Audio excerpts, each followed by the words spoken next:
Pomfret মাছ ভেজে নিয়েছি, এখানে বেগুনটাও ভেজে নিয়েছি।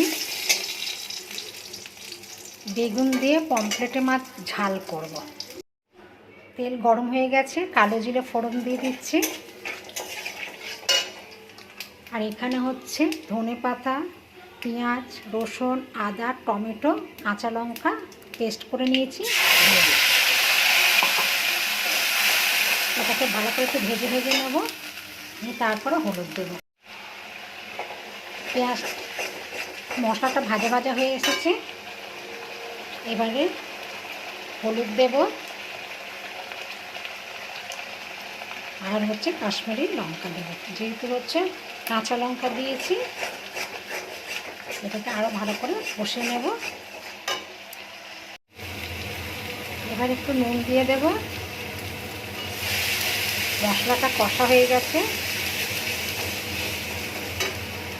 তেল ছেড়ে দিয়েছে, এবার জল দিয়ে দেব। ঢাকা দেব।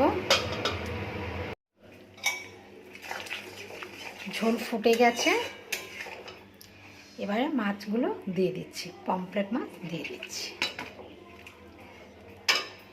বেগুনটা একটু পরে দেবো, নাহলে বেগুনটা গলে যাবে। আবার একটু ঢাকা দিয়ে দিচ্ছি। বেগুনগুলো দিয়ে দিলাম।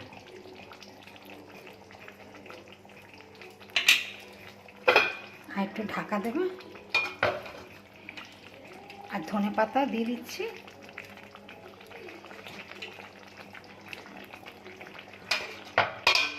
একটু ঢাকা দেবো, দিয়ে বন্ধ করে দেব। পমফ্রেট মাছ বেগুন দিয়ে ঝাল কমপ্লিট। আমি গ্যাসটা বন্ধ করে দিচ্ছি।